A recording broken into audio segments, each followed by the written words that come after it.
Der Sturm, den stillen Schoß der Dunkelnacht durchdringen, des Donners Schmettertöne, schwarz umzogen, wölbt unheilschwanger sich der hehre Bogen, die Sterne löschen, Elemente ringen. Der Feuerengel schüttelt wild die Schwingen, es stürzen Feuer, stürzen Wasserwogen. Des Windes Heulen stöhnet lang gezogen. Im Sturme an ich höre Wesen ringen. Es muss die Bleiche vor das Herz erschleichen, wenn Geister kämpfen in des Sturmes Wehen. In banger Ahnung steht der Sohn der Erden. Das Enden wird der Kampf, der Sturm entweichen und der Natur ein neues Glück erstehen. Fortkämpft des Herzens Kampf der Sohn der Erden. Halo, ja? Noči naročja tihi mrak, prebada za gromom grom. S temo prepet je svod neba, visok, zlovešč, napet. Ugaša zvezde, piš prvin spopada. Z neba gre ogenj, voda v pljuskih lije, v zateglih stokih nočni veter hruje. Se bitka višjih bitij v burji čuje, ognjeni angel s krili divje bije. Srce zalesti mora groza bleda, ko vihra boj duhov gosti besneča. Tesnobna slutnja si na zemlje ujeda. Spopad skopni, vihar se bo iztrošil. Naravi bo sijala nova sreča, le v njem bo dalje boj srca pustošil. Hvala lepa. Dober večer vsem skupaj, lepo pozdravljeni na našem dogodku. Začeli smo ga zelo romantično, tako kot bo romantičen ta večer. Hvala Ajda za prebrano pesem. Današnji dogodek bi morali, tako kot smo najavili, začeti z glasbo. Kot vemo, so pesmi nemških romantikov zelo spevne in tesno povezane z glasbo. Žal je zaradi neodložljivih obveznosti baritonist Lukas Somoza moral odpovedati današnji nastop. Naj pa ob tem izkoristim priložnost in povem, da bomo dogodek z njim in z petjem teh romantičnih samospevov organizirali v mesecu januarju v založbi Družina. Moja gosta sta nocoj tako prevajalca, oba sta prevajala te samospeve, Brane Senegačnik in Matej Venier. Pa dovolite, da jo na kratko predstavim. Brane Senegačnik je doktoriral iz klasične filologije na Filozofski fakulteti v Ljubljani, kjer tudi predava starogrško književnost. Glavno področje njegovega raziskovanja je grška dramatika, še posebej tragedija. Ukvarja se tudi s percepcijo antične poezije v sodobnem času, ontologijo poezije, grško liriko in pozno stoiško filozofijo. Je avtor več prevodov iz grške, rimske, renesančne književnosti. Za prevod Senekovega Ojdipa je leta 2012 prejel Sovretovo nagrado. Doslej je objavil tudi 7 lastnih pesniških zbirk. Za zbirko Pogovori z nikomer je leta 2021 prejel nagrado Prešernovega sklada. Dejaven je tudi kot urednik, esejist in publicist. Pri založbi Družina pod njegovim urednikovanjem nastajata 2 eminentni knjižni zbirki Sidera ter Sozvezdja. Gospod Matej Venier je slovenski violinist, urednik in prevajalec. Svojo poklicno pot je začel kot violinist v simfoničnem orkestru RTV Slovenija, nato pa je bil desetletja vodja glasbene produkcije na RTV. Je tudi urednik in avtor knjige Simfonični orkester RTV Slovenija 50 let. Deluje kot urednik na 3. programu Radia Slovenija, programu Ars. Znam pa tudi kot prevajalec, med drugim je prevedel Orlanda Figesa Natašin ples, Kulturna zgodovina Rusije in Šepetalci, zasebno življenje v Stalinovi Rusiji. Mimogrede, odlična prevoda. Tako, izbrane pesmi nemških romantikov pod naslovom Tiši glasovi so išle v zbirki Sidera, katere urednik je, kot sem že povedala, Brane Senegačnik. V knjigi sta ponatisnjena tudi prevoda Jožeta Udoviča in Matjaža Mastnaka. Brane, zakaj ta knjiga, kakšen je namen pravzaprav izdaje te zbirke? V uvodu zapišete celo, da je morda brez koncepta. No, najprej, kot je bilo že omenjeno, ta knjiga je izšla v zbirki Sidera, ki je namenjena izdajanju klasičnih del, v glavnem evropske literature vseh časov. Ta klasika pomeni od antike pa nekako do konca 19. stoletja. Je nekaj avtorjev tam na robu, ki pravzaprav so nesporni klasiki, ampak je težko reči, ali že pripadajo pravzaprav tradiciji ali pa so še nekako del modernitete. Medtem ko druga zbirka Sozvezdja pa pač pokriva poezijo 20. stoletja in sočasja. Se pravi, po tej logiki je razumljivo, da romantična poezija velikih, pomembnih pesnikov mora imeti mesto ali pa ima naravno mesto v takšni zbirki. Po drugi strani bi seveda lahko rekel, da sodobni čas, vsaj uradni, da tako rečemo, uradne literarne mentalitete ni prav naklonjen romantični literaturi. To je seveda res. Zakaj je tako, je pa zelo kompleksno vprašanje, v katerega se zdaj tukaj ne bom spuščal. Ampak bolj ali manj je dejstvo, da je to tako.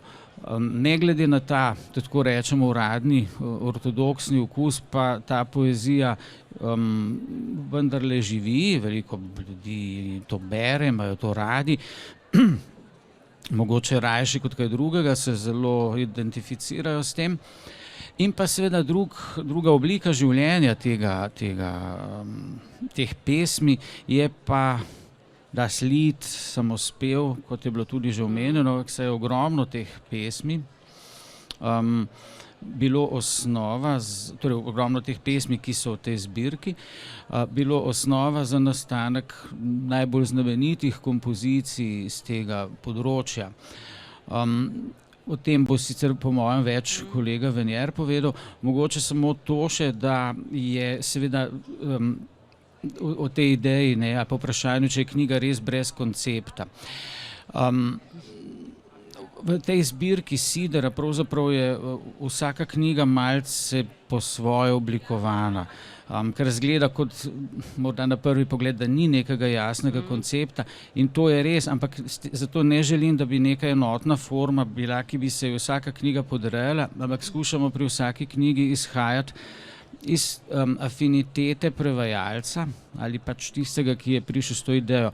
In tukaj je bila glavna stvar pravzaprav afiniteta obeh prevajalcev, gospoda Veniera in pa mene, in so si pač, glede na to, da je to bela lisa v bistvu v slovenskem prevajalstvu, pač dopustila to svobodo. Prevajalca sta menda izbirala pesmi podobno kot skladatelji besedila za svoje pesmi. A sta mogoče potem malo preveč podlegla kriterijem okusa ali katerim drugim? Ne, pravzaprav eno vodilo pri tem je bilo tudi to, da ta romantična poezija je botrovala seveda nastanku samospeva. In velika večina objavljenih in prevedenih pesmi je tudi bila uglasbljena, bodisi da in to od najboljših skladateljev svoje dobe. Tako da recimo Eichendorffov cikel je uglasbil Schumann, potem Lena Merikeja, 52 Merikejevih pesmi je uglasbil Hugo Wolf, potem in hkrati je s temi uglasbitvami se je tudi razvijalo glasbeno občutje in stil. Torej, preko samospeva so skladatelji kot recimo Schubert, Schumann, tudi Hugo Wolf, Richard Strauss, razvili tiste Mahler, recimo, razvili tiste kompozicijske prijeme, ki so potem peljali glasbeni razvoj naprej. Tako da je to zlitje besedila, pesniškega občutka in glasbenega občutja je potem peljalo samo evropsko glasbo naprej. In to je v bistvu samospev je bil laboratorij za stvari, ki so jih potem uporabljali skladatelji v velikih formah. Povrhu tega so pa skladatelji izjemno tankočutno te pesmi tudi izbirali. Recimo Rückert ne velja za velikega pesnika, ne, v literarni zgodovini. Ampak tiste pesmi, ki jih je izbral Mahler, so pa velike umetnine. Zato, ker je Rückert, ki naj bi bil Goethejev epigon, ne, vdihnil v tiste svoje pesmi svojo osebno bolečino. Pesmi za umrla otroka so vrhunska mojstrovina, ki jo je potem Mahler nadgradil pač s svojim simfoničnim ciklusom, ne, s tistim ciklom za glas in orkester. To je bil en kriterij, drugi kriterij je bil pa to, kako se te pesem dotakne. Da pač si vzameš nase in potem iščeš ustrezno obliko v slovenščini, ustrezno prepesnitev. Vsaj pri meni. No, morda je ena stvar mi je bila izziv, no, ki mogoče ne bi slišala v tole izdajo, in to je Vojakov katekizem Clemensa Brentana, ki je pa, to je verjetno Brentano, predpostavljam, napisal na Dunaju, verjetno za avstrijsko vojsko med napoleonskimi vojnami, in je vse tisto, kar bi še danes vojaki morali vedeti. Ne, je pa tako bleščeča in tako zgoščena pesniška oblika, da je meni bilo izziv, no, vkolikor mi je uspelo tisto prevesti. Se bom mogoče potem prebral, če bo čas. Ampak je... Lahko kar preberete, prosim. No, bom pa najdu in prebral, ker je perfektno. Vse je, kar mora vojak vedeti. Samo moment, da ga najdem. Kje je Brentano, samo malo. Torej, najprej so, soldaten katekizmus, ja. Ko vsak korak ti je težak, poj od srca, to okrepča. Zakoni le, ko prečijo vse, Bog odpusti, če res boli. Naj ti kot ples bo marš, zares odreši smrt, ta svet je grd. Ujet vojak je siromak, le boj velja do zadnjega. Je oficir naslov za mir, za svojo obrt že ni pretrd. Meščan menca, bahač čveka, v boj gre vojak, ne vodi vsak. Ni prav, če vodstvo ti ni prav, v načrt si vštet, kot je sprejet. Te kroj tišči, te red tesni, za vse skrbi, kdor gor sedi. Imej čisto, kar naj že bo, cel kup težav boš s tem odgnal. Umivaj se, spodobi se, nič ne boš dal, pa zdrav ostal. Pomoč, da kaj dobiš nazaj, dobi naj ta, ki krov ti da. Zdaj si soldat, v boj hodi rad, naj ti bo v slast dolžnost in čast. Groziti smrt, oreh je trd, zagrizi vanj jedro na plan. Zastavo v pest njej bodi zvest, prisegu si, beg zate ni. Ne nadleguj deklet in žen, iz ene od njih si bil rojen. Eno zvesto ljubi samo, za boj da moč in smrti noč. Čez drugo šališ se vsak dan, se v srcu ti naseli panj. Pri kockah ni, da bi kaj pil, stvar se izrodi, boš kri prelil. Na čast le glej, a ne imej besed nikdar preveč zamar. Težak je čas, ne išči zdrah, kot bi sovrag prišel nad nas. Pred revežem se ne skazuj, v slabotnem Kristusa spoštuj. Nikar ne črni ubogih par, kdor kleveta, si sam zavda. Spoštuj zelo črno vojsko, saj dom pusti, v pomoč hiti. Izgrede v kraj, sovražni kraj, bo videl to in miren bo.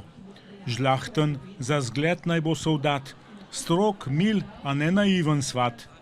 Kdor zdrav in čiv sovrag je bil, kot brat je svet, če je zadet. Na glas zvonov, spev vernikov, glavo odkri, koleno uvi. Kjer cerkve ni, dviguj oči, rad noč in dan v nebesno stran. Moli, duha to okrepča in v stiski kriti umiri. Kot zvezda jutranja blesti Bogu junak, ki ga časti. Z Bogom in svetom za vsak dan imej račun svoj poravnan. Da če od svinca boš zadet, v naročje Božje boš sprejet. Reci v dan nov, daj blagoslov, zvečer pa še, Bog varuj me. Ko boj besni, Bog zame bdi, on ve, kdo umre naj in kdo ne.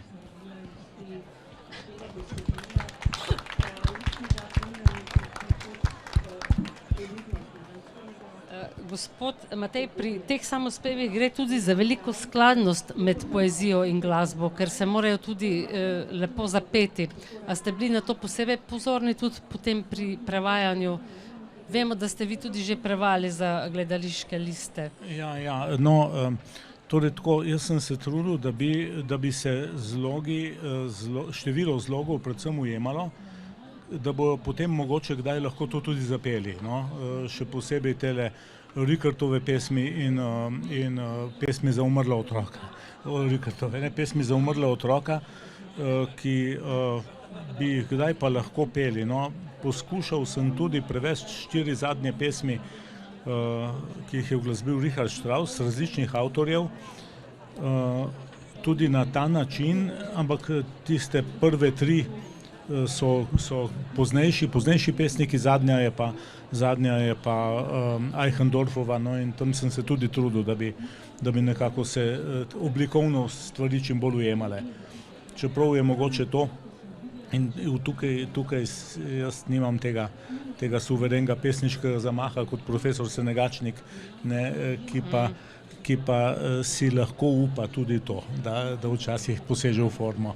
No, hvala, zdaj ste že dali istočnico za vprašanje Branetu, pa še prosim za malo komentarja, razlage, poudarka pri tvojih prevodih. Ja, no najprej bom rekel, kar sem že kdaj tudi javno povedal, da sem bil zelo vesel, ko sem nekako odkril gospoda Veniera in njegovo prevajalsko dejavnost. Pravi zametek te knjige, no, ker pač sem jaz urednik te zbirke, je bila v bistvu moja afiniteta do te poezije, ki sem jo dolga leta brez kakršnekoli ambicije ali pa načrta prevajal skozi zase, za svojo dušo, za svoj računalnik. Potem pa je bilo teh stvari se nabrali toliko, da je prišla ideja, da bi to mogoče lahko nastala iz tega knjiga, ne? In edicija primerna obstaja torej, ampak čas je krut gospodar in to pač vsi dobro vemo in enostavno se ne bi šlo, oziroma kdo ve, kdaj bi to se zgodilo, če bi moral vse delati sam. Moram pa reči, da je danes izjemno težko dobiti prevajalce pa prevajalke, ki so vešče forme, formalnega prevajanja poezije. Sem ravno videl, da je kolegica Nada Grošelj se nam pridružila, no ona je seveda ena takšnih, ne, ampak mislim, da je tukaj zdaj nas že kar sedi, kar precejšen delež teh, ki na tak način sploh prevajamo danes. Skratka, ko sem gospoda Veniera tako rekel odkril, ker vendarle nekako ni bil tako zelo izpostavljeno njegovo prevajanje, so potem hitro našli skupni jezik. Je pa on seveda, kot je že sam povedal, bolj šel nekako v to smer, da se torej verziji popolnoma ujemajo z originalom in da so pač lahko tudi uporabljeni v petju. Medtem ko sem jaz skušal bolj slediti pač silabotoničnemu naglasu, ki je v slovenščini zelo, kako bi rekel, zahteven, no? Zelo ozka forma je pravzaprav to. Po drugi strani sem se pa odločil za to, da včasih rime nadomeščam z asonancami, pa ne čisto regularno, da bi bila pesem samo asonirana, ampak sem to nekako kombiniral. Pač po zgledu nekaterih zelo dobrih pesnikov slovenskih, ali pa tudi prevajalcev, kaj pa vem, kot so Strniša pa Aleš Berger, ker se mi zdi, da lahko pravzaprav na ta način z izmenjavo rime in asonance dobiš zelo širok spekter raznih čustvenih in zvočnih napetosti, s tem, da se seveda še zelo razširi možnost pomenskega prevajanja. No, skratka, to je bil pa moj princip. Bi mogoče zdaj prebrali skupaj z Ajdo, kar si pripravil tvoj prevod? Prosim. Mondnacht. Es war, als hätte der Himmel die Erde still geküsst, da sie im Blütenschimmer von ihm nun träumen musst. Die Luft ging durch die Felder, die Ähren wogten sacht, es rauschten leis die Wälder, so sternklar war die Nacht. und meine Seele spannte weit ihre Flügel aus, flog durch die stillen Lande, als flöge sie nach Haus.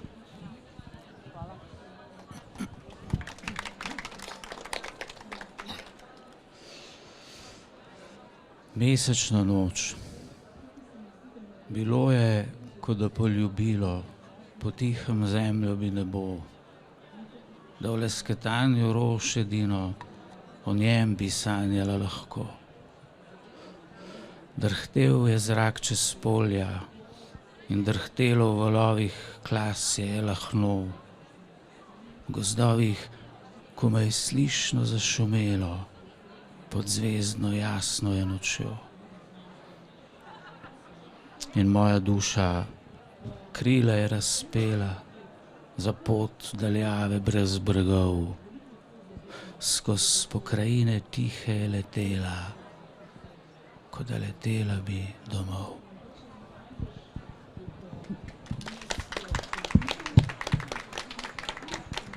Pa mogoče vprašanje za oba. Kaj je tisto bistveno v romantični poeziji?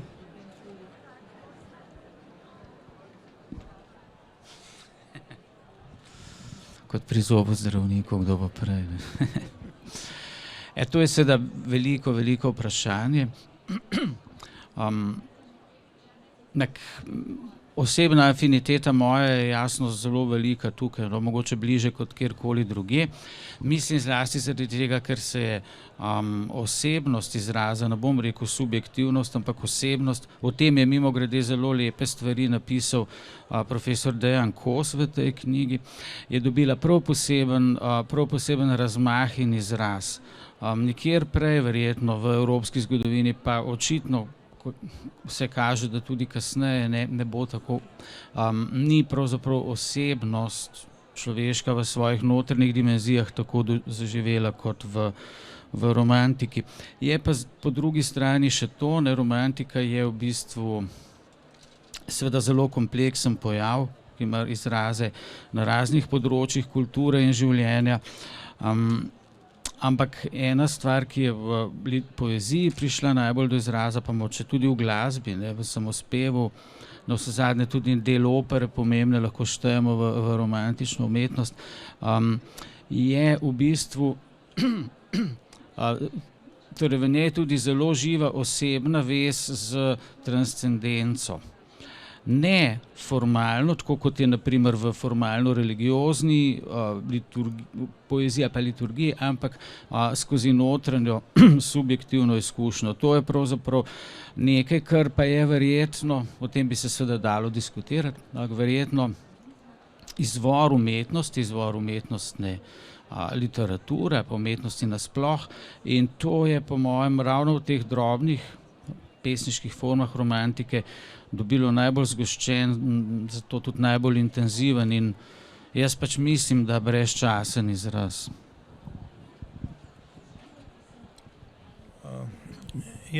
Predvsem je romantika, pač tako kot smo se učili, seveda individuum proti družbi, njegova vizija proti tistemu, kar se dogaja pač v resničnem življenju in boj med tem, izgubljeni boj seveda med tema dvema.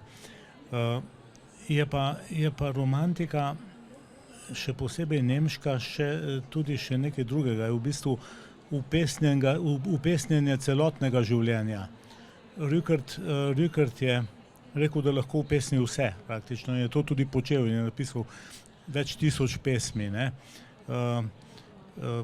Potem pač literarna teorija pravi, da je Biedermeier točno to, da pobegneš, ko ne moreš spremeniti družbe, torej tisto, en pojem je Zerrissenheit, raztrganost, romantični pojem, ta raztrganost psihe, v tem boju za spremembo, v tem boju proti družbi, ampak ko se pa s tem moraš sprijazniti, potem pa bežiš v vsakdanjost. In to je potem v vseh tistih tragičnih facetah in sentimentalnih in pravličnih, potem Biedermeier. To je recimo počel Rückert, medtem ko Heine tega ni toliko počel. On je bil precej upornik do kraja. In zanimivo pa je, da je potem iz teh svojih velikih mentalnih konstrukcij, filozofskih konstrukcij po zlomu pobegnil Hölderlin, ki je tudi uvrščen v to knjigo.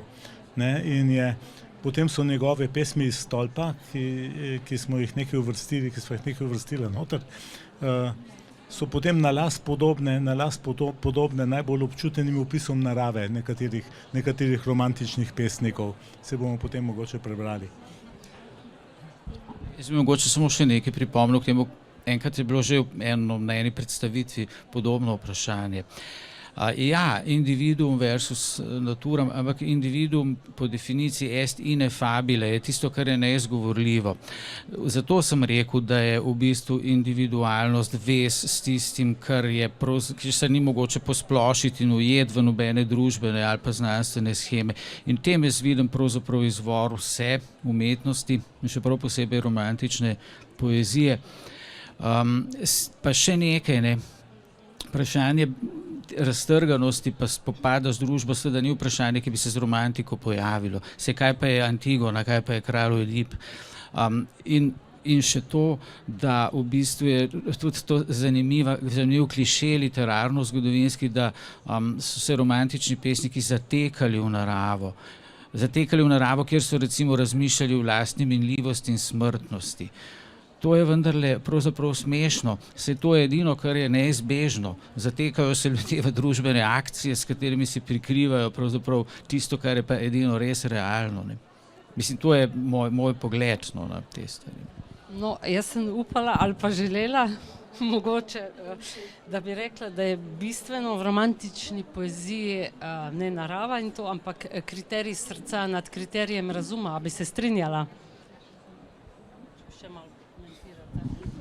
Ja, torej seveda, ja. Ampak to je ravno, pojem srca kot v bistvu enega bolj celovitega organa zaznavanja realnosti. Ne samo zdaj tako v nekem relativno ozkem ali pa celo vulgarnem smislu razumeti, ampak kot organ zaznavanja realnosti. Ker to je zdaj, lahko bi zelo kompliciral filozofsko, pa ne bom, ampak recimo ravno Novalisove filozofski razmisleki o tem, kaj je na začetku vsega, bit po njegovo je na začetku, ampak je dana samo skozi gefil, skozi občutje, ki je na nek način tudi neka manifestacija ali pa manifestacija srca. In to je tista primarna realnost, ki se jo zaznava, dar biti, kot on pravi, se zaznava preko srca.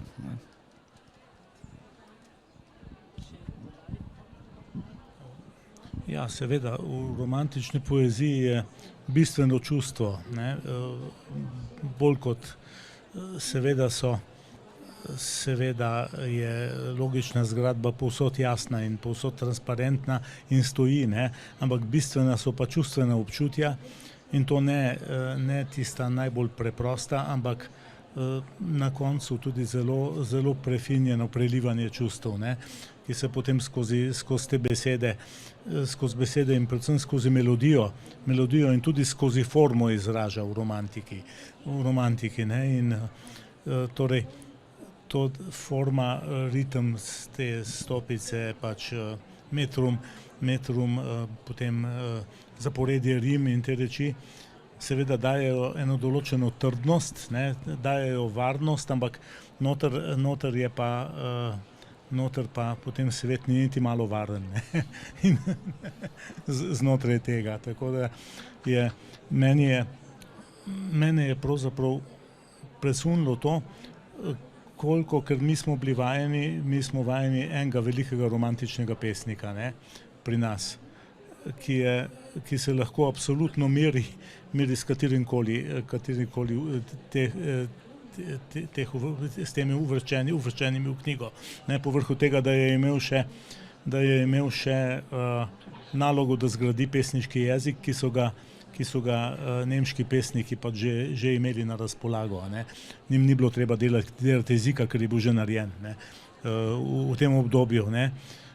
In zato je Prešeren še toliko večji. Ampak seveda 10 pesnikov seveda preobčuti več kot eden, ne. In meni je bilo odkritje, torej, ker teh stvari nismo poznali, niso bile prevajane nikoli, oziroma v tem pač svetu kulturnem sploh dejansko niso bile navzoče, ne. Kako veliko bogastvo občuti je to, no, v vsem tem opusu. Pa se vam zdi, da je sodoben človek danes, bralec, sposoben sploh se potopiti, poglobiti v te romantične pesmi, saj smo vsi tako površinski, razumski? Ja, jaz mislim, da ja. Jaz mislim, da je to zelo dragoceno vsakemu, ki pač mu je poezija všeč, oziroma vsakomur, ki rad živi in čuti, no. Ja, kaj naj dodam? Mogoče preberemo še kakšno. Boš, Ajdaš?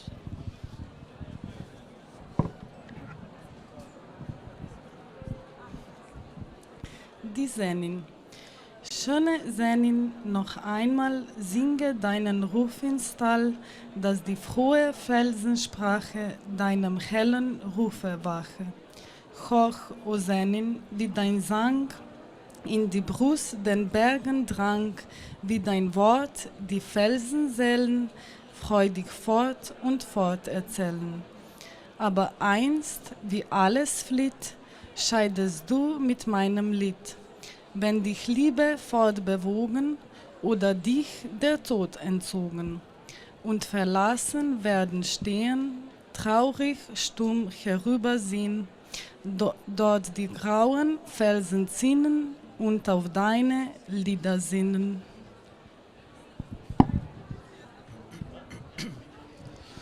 Pastirica. Še enkrat, lepa pastirica, zapoj v dolino. Naj odklica se svetlega zbude pečine in jezik radostni divjine. Prisluhni zdaj, kako tvoj spev v goravo srce je zdrsel. Že jate pečinskih duhov vse bolj žive ponavljajo tvoje besede igrive. A nekoč, kot vse zbeži, odideš. Spev tvoj onemi, ko ljubezen stran te zvabi ali ko te smrt ugrabi. In bodo stali zapuščeni, prezrti, v nemi žalosti, vrhovi zobčasti, zgubljeni, na tvoje pesmi mislili.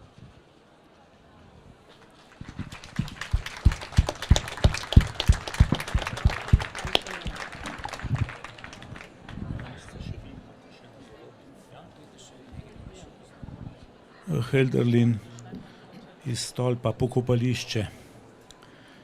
Ti tihi kraj, kjer mlada trava rase, ležijo v parih tam in križev gozd stoji, mednje prijateljev sprevod poda se, žareče steklo v oknih se blešči. Ko te z neba visoka luč obsije opoldan, ali ko pomlad je že, ko moker siv oblak duha se zvija, ko mil dan v vsej lepoti mimo gre, čez tihi sivi zid drevo se sklanja, ki polno črnih vlažnih je sadov, povešajo se listi v žalovanju, vendar je lepa gosta rast plodov. V cerkvi je tiho, tiho in temačno, in v mraku se neznaten zdi oltar. A tu je še premnoga lepa stvar, pojo poleti črički v polje zračno. Kdor pridigo posluša v cerkvi tej, ko v gruči v njej prijatelji stojijo, ki z mrtvim so, bo vedel, vsi živijo, pobožni, eno v duhu kot doslej.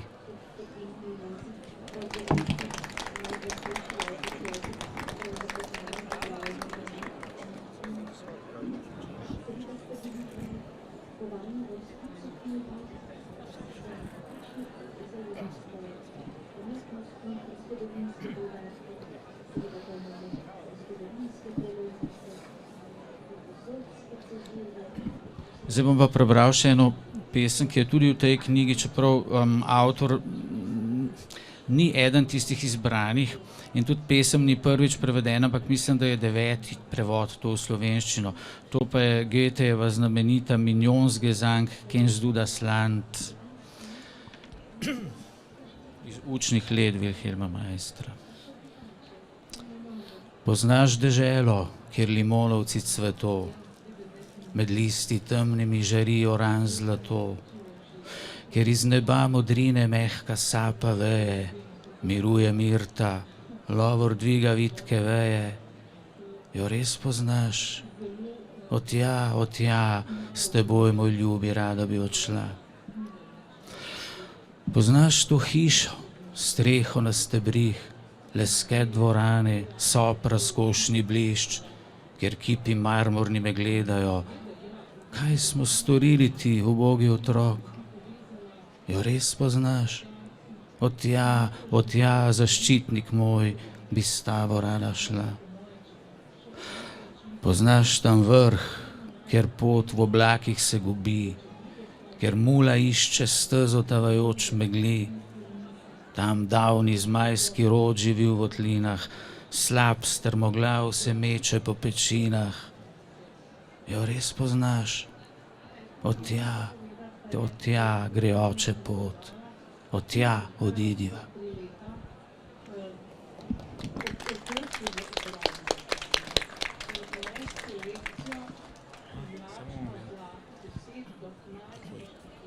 Samo da najdem, ker je treba malo razvezati to romantično razboljenost. In bom jaz poskusil prebrati nekaj Merikejevega Škratja pesem. Narejena je pa sicer na besedni igri, ki sem jo jaz potem poskusil nadomestiti, ker je 11 pa 11 ura, ne, 11 pa škrat, je tudi škrat, no. Škratja pesem. 11-krat že vam ura bije, na vasi v noč čuvaj zaupije.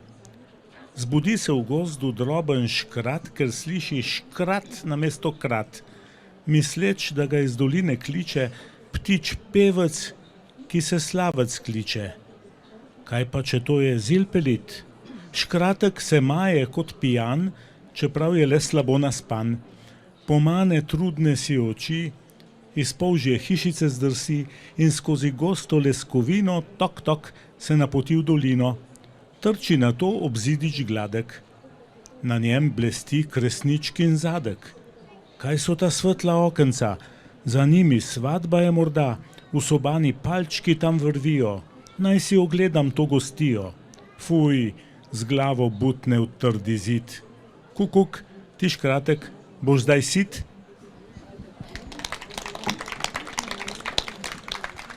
To reče bleščeče uglasbil Hugo Wolf, tako da. Ja, prav primerna pesem, da bomo še razigrano šli v ta petkov večer. Pa dovolite, da za konec preberem misel, ki ste jo prevedli vi, gospod Matej, v študiji Karla de Incontrere, ki pravi tako. Vendar prav v samospevu, ki je drobec duše, drobec večnosti, pride do resnične in dokončne poravnave med pesniškim in glasbenim romantičnim občutjem. V njem bolj kot kjerkoli drugje duša razprostre svoja široka krila in poleti nad mračnimi pokrajinami, v katerih domuje ta slast bolečine in hvalnica skozi solze. Bi še vidva pokomentirala to? Tako, jaz se moram tukaj na tem mestu, čeprav ga ni tukaj, zahvaliti profesorju de Incontreri, ki je najuglednejših italijanskih muzikologov in skladateljev, pa tudi on je bil tudi duša gibanja Arte Viva v Trstu, avantgardnega gibanja v 60-ih letih, sicer pa profesor estetike in glasbene zgodovine na Tržaški univerzi. Torej, jaz ne bi niti začel teh reči prevajati, če mi jih ne bi on serviral v ciklu Oddaj Mediteran, ker je za nas napravil, za Radio Slovenija, 112 oddaj, umetnost, literatura, zgodovina, glasba vzdolž celotnega Mediterana, kar je velikansko delo. No, jaz sem to prevajal in skoraj čisto v vsaki od teh oddaj je bila kakšna pesem pač v originalu navedena, ki je bila potem uglasbena ali pa je bila bistvena za tisti kraj. In no, meni pa se je zdelo za malo, da se to ne bi, da bi se to v proznih prevodih serviralo ljudem in sem potem začel to prevajati. No. Zato sem sploh do tega prišel. No. Tako da in se mu moram tukaj, tudi če ga ni zraven, javno zahvaliti.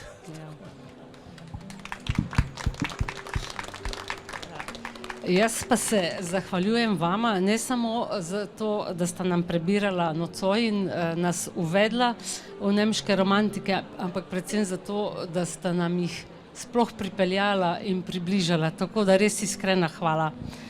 Vas, dragi gostje, pa upam, da smo nagovorili za romantično prebiranje pesmi in lepo povabljeni, da sežete po teh tiših glasovih, dobite jih na stojnici založbe Družina tukaj desno. Pa hvala, da ste si vzeli čas. Želim vsem lep večer.